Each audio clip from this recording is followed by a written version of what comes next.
Bueno, entonces, arranquemos.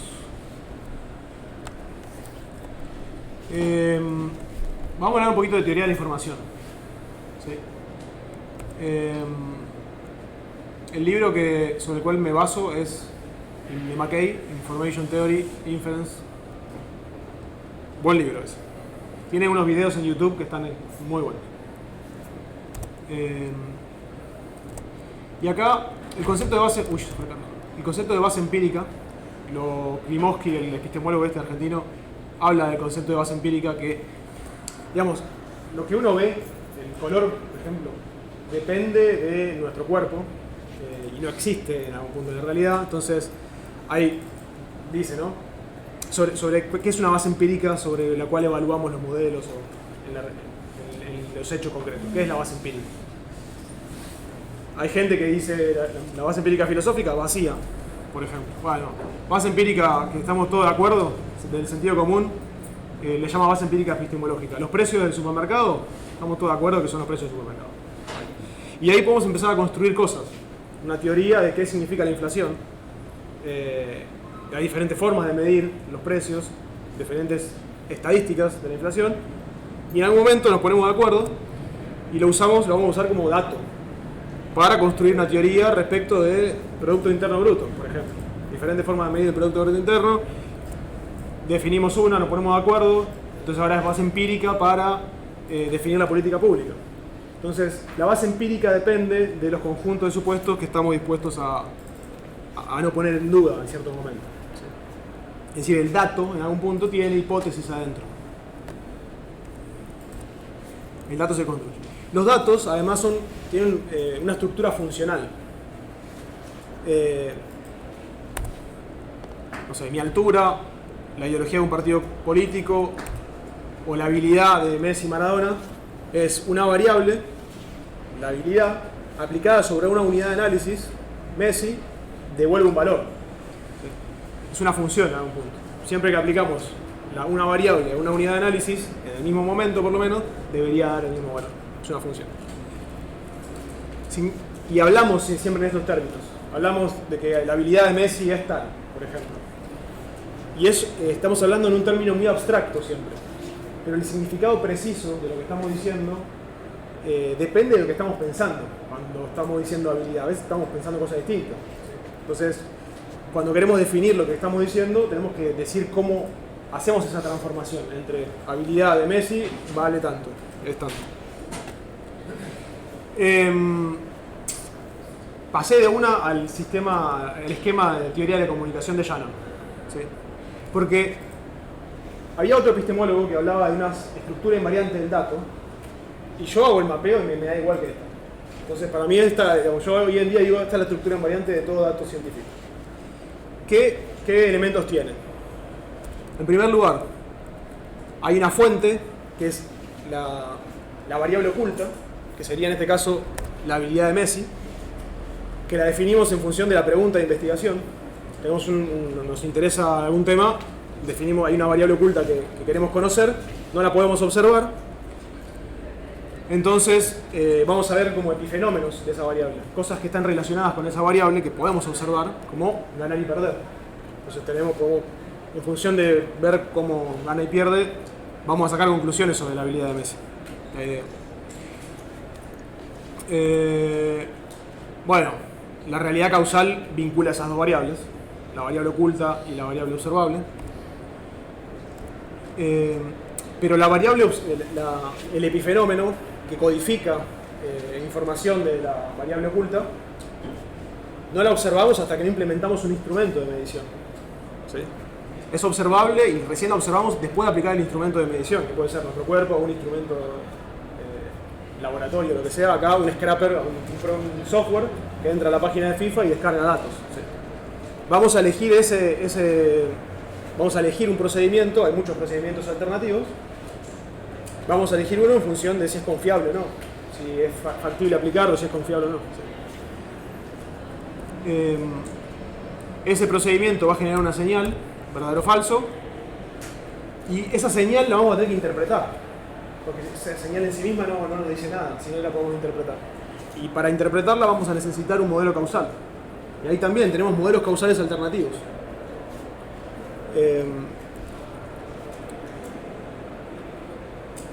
Y bueno, al final hacemos inferencia, que es la verosimilitud, y tenemos un posterior, que va a ser la habilidad de Messi.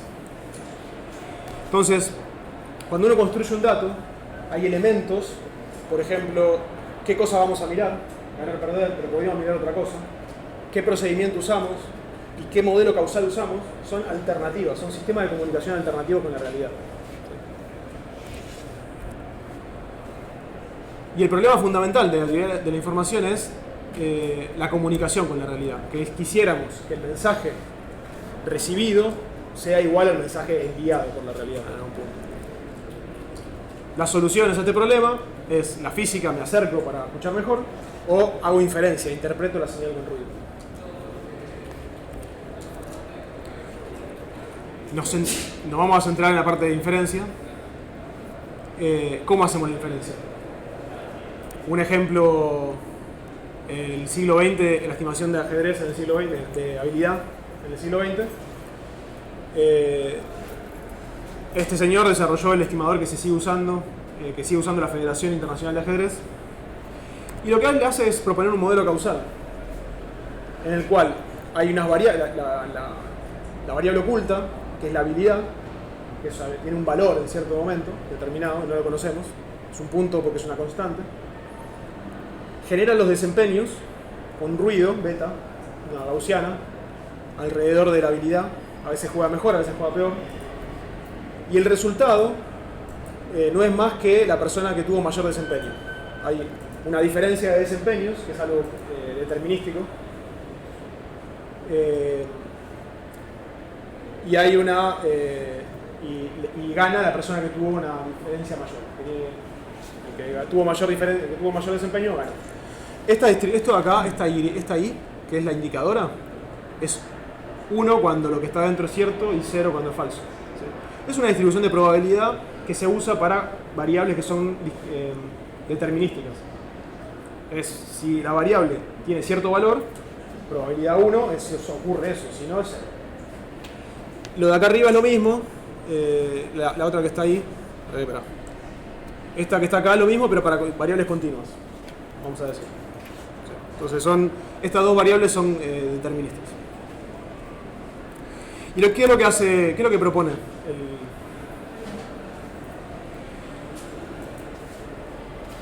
Digamos, este modelo, uno puede predecir la probabilidad de ganar, porque tenemos el desempeño de un jugador y el desempeño del otro jugador, es una gaussiana bivariada. Y la recta que está en el medio es la diagonal, es cuando tiene el mismo desempeño. Entonces un jugador gana cuando está por arriba de la recta y el otro jugador gana cuando está por debajo de la recta. ¿Sí? Y la integral de esa gaussiana bivariada es la predicción, que termina siendo por propiedades, se termina la diferencia también es una gaussiana, la diferencia de desempeños también es una gaussiana, y hay que hacer la integral de un lado y del otro de 0, quien tuvo mayor habilidad. Entonces, lo que propone este tipo en el siglo XX es, bueno, arrancamos con una estimación puntual, lo que hacíamos en el siglo XX, arbitraria incluso, que no tiene en cuenta la incertidumbre, y vamos a ver un dato. Vamos a ver que una persona ganó, por ejemplo. Y eso nos va a generar una cierta sorpresa, que es 1 menos la probabilidad de haberlo observado, nos genera como...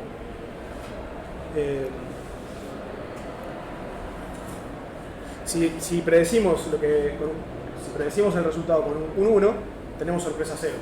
¿Sí? Entonces vamos a sumar la sorpresa a la estimación anterior y no vamos a modificar nada, porque ya lo que vimos es lógico en función de lo que creíamos. Entonces no estaba tan mal. No tenemos sorpresa, no modificamos el estimador. Si tenemos muchas sorpresas y predecimos con 0, entonces la sorpresa va a ser 1 y va a sumar 1 a la estimación. Esto tiene problemas porque, bueno, depende del signo, no es simétrico, entonces lo que gana uno lo pierde el otro. Y tiene problemas como que no tiene en cuenta la incertidumbre, y sobre todo esto es un problema cuando hay jugadores nuevos, que hay un jugador que ya conocemos y más o menos le estimamos la habilidad, y hay otro que es nuevo, le pusimos un valor cualquiera, nos va a generar sorpresa sí o sí. Entonces lo que hacen es, bueno, le meten un K, que depende de cuántas veces te vi, te actualizo más, te actualizo menos, una especie de learning rate. Ahí. ¿Cómo se resuelven los problemas que tiene este estimador? Bueno, apliquemos la regla de la probabilidad de forma estricta. Y recordar un segundo que la creencia compatible con los datos se descompone de esta forma. La creencia inicial por la predicción, y es la predicción el filtro de la creencia previa. Es la fuente de información, va a ser la fuente de información en definitiva. ¿Y cómo se hace esto aplicando la regla de la probabilidad? Tenemos una distribución a priori sobre la habilidad. Siempre la idea es que al principio tengamos suficiente incertidumbre para que el verdadero valor no quede afuera. Eso es lo principal. Y cuando vemos un dato, ¿qué ocurre? Esto es un caso cuando alguien gana. La predicción es, si tiene habilidad infinita, la probabilidad de ganar es 1. Entonces esa curva tiende a 1. Y si la habilidad es menos infinito, la probabilidad de ganar tiende a 0. Y multiplicando la verosimilitud por el prior tenemos un posterior. Entonces, la verosimilitud lo que está haciendo es el filtro de la creencia previa.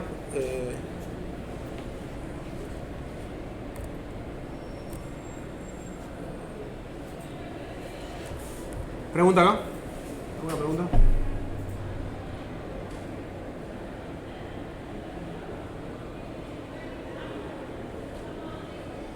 ¿Pasaron muchas cosas?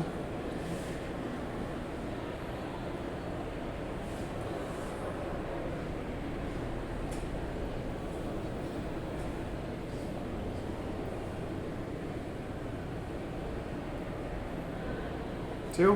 Sí. ¿Sí? Bueno, entonces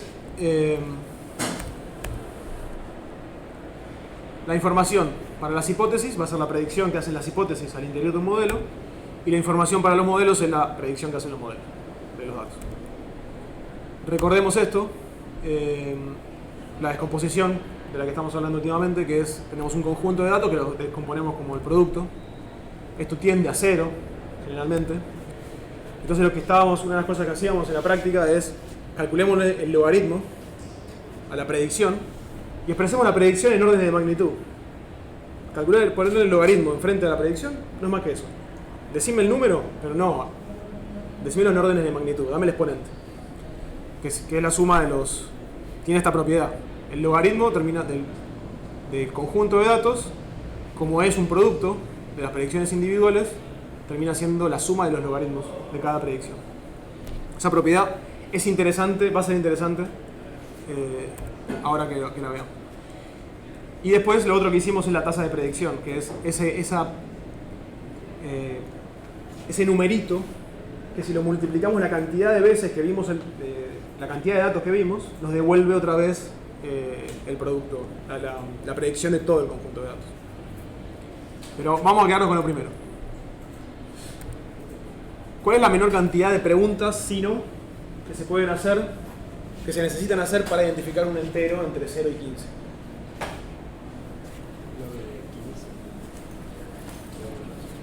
¿Cómo?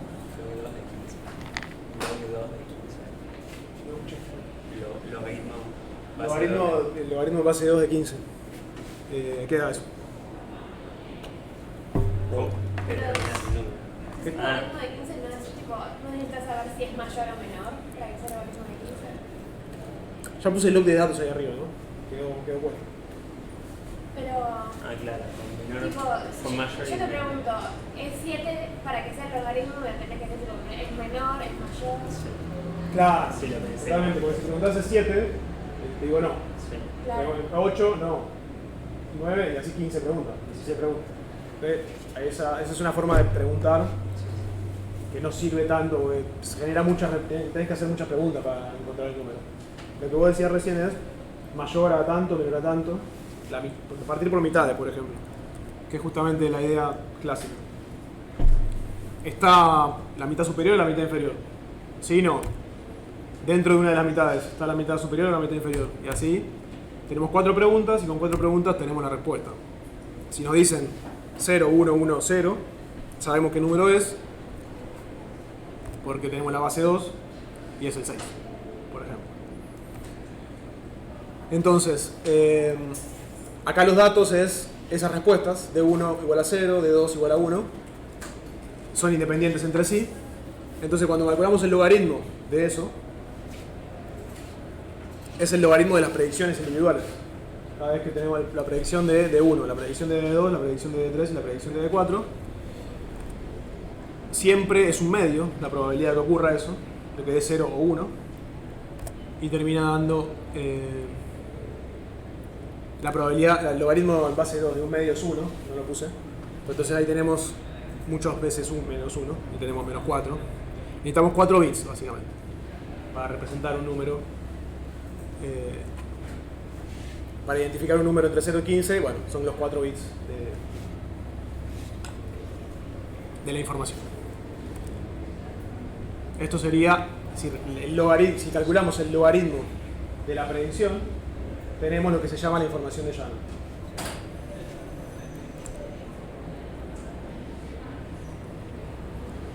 En general, lo que vamos a tener es que las probabilidades dependen de la anterior. ¿Vale?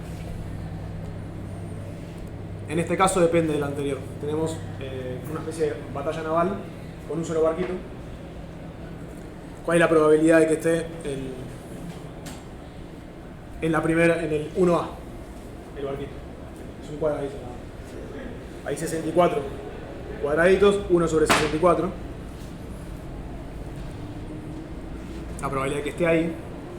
Bueno, si estuviera ahí y nosotros le calculamos el logaritmo a eso, nos da 6 bits. Tenemos 64 números, de hecho. El logaritmo de 64 es 6, digo bien, en base 2. Si no está ahí, el logaritmo de 1, es la probabilidad de 63 dividido 64, la probabilidad de que no esté. Y vamos a tener un 0,0, nos da poca información. Que nos respondan no está ahí.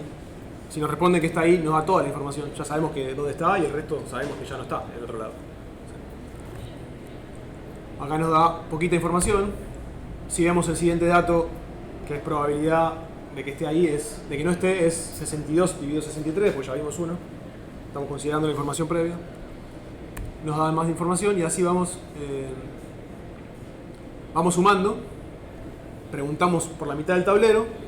Y si sumamos eso, es un bit, la mitad del tablero. Y si preguntamos la otra mitad, es otro bit. Y si de golpe el siguiente dato, que quedan ese cuarto, el siguiente dato estaba ahí, la probabilidad de que esté ahí es 1 sobre 16. Y eso me da 4 bits, vuelve a sumar 6 bits, como al principio.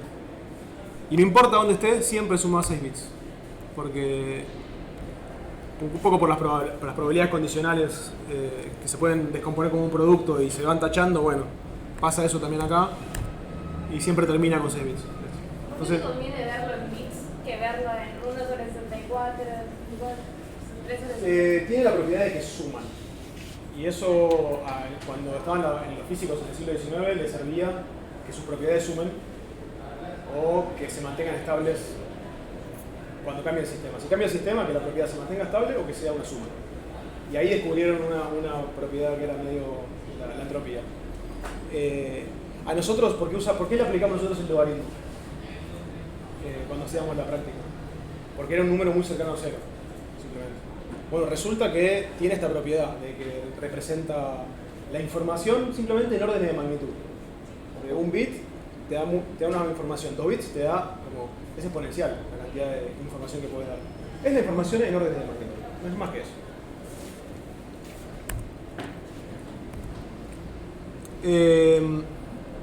Bueno, lo que queremos es evaluar sistemas alternativos de comunicación.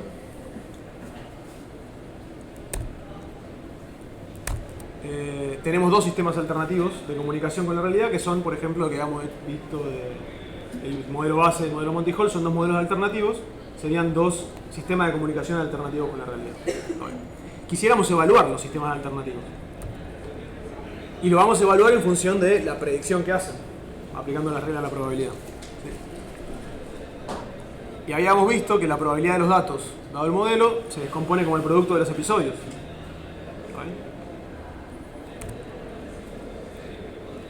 Y ese producto de los episodios es como que tenemos un conjunto finito de episodios. Entonces, agrupamos los tipos de episodios que hay, los elevamos a la cantidad de veces que hubo esa cantidad de episodios y iteramos no por tiempos, sino por tipo de episodio. Cambiamos la iteración.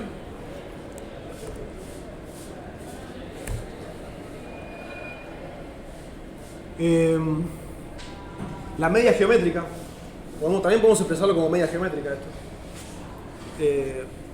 Elevado a la cantidad de observaciones, ese numerito que elevado a la cantidad de observaciones devuelve la predicción de los datos del modelo. Esa es la tasa de predicción, la media geométrica. La media geométrica es la predicción del conjunto de datos elevado a la 1 dividido t, simplemente. Es decir, ¿qué estoy haciendo? Si la media geométrica, si la tasa de predicción elevada a la t es eso que está allá, eso que está allá, dado vuelta, es la tasa de predicción. La tasa de predicción es lo que está ahí arriba, pero ahora dividido t. Lo que está ahí arriba, pero ahora dividido t, la cantidad de datos de clase de ese episodio. En el límite, ese n dividido t termina siendo la probabilidad de que ocurra ese episodio. ¿Sí? Y si lo calculamos en escala logarítmica, esto es la media geométrica en el límite, calculada en escala logarítmica, es esto que está acá, se transforma en esto que está acá, y esto que está acá es el valor esperado de la información en órdenes de magnitud. Que es el negativo de la tasa de predicción de eso que está ahí. La tasa de predicción temporal en órdenes de magnitud. No es más que la entropía cruzada. ¿Sí? Aparece la entropía cruzada ¿de dónde? De la predicción expresada como una tasa de predicción en escala logarítmica. Lo que está ahí arriba. Y termina siendo lo que está ahí abajo, que es la entropía cruzada.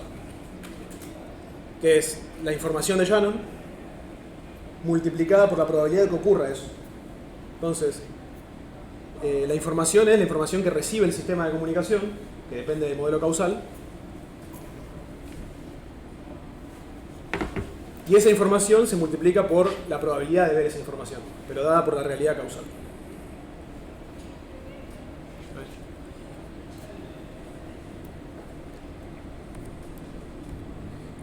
Una pregunta. En realidad acá, la pregunta la tengo que hacer después, me parece, pero la pregunto ahora. ¿Podemos hacer algo mejor que la realidad causal? Si conocemos la realidad causal,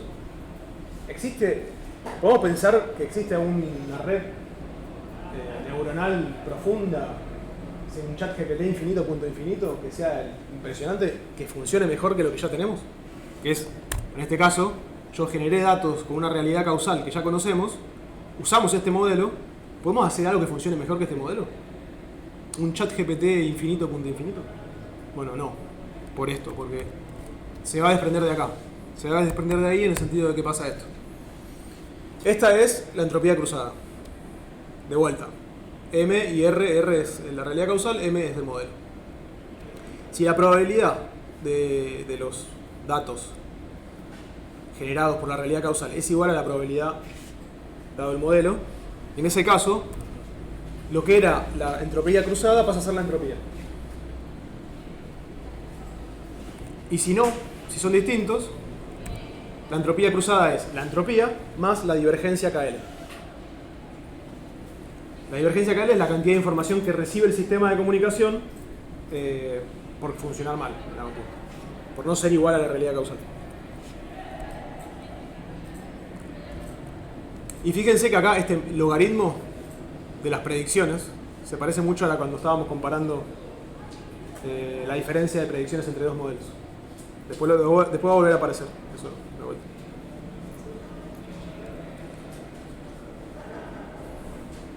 Sony 46. Buenas.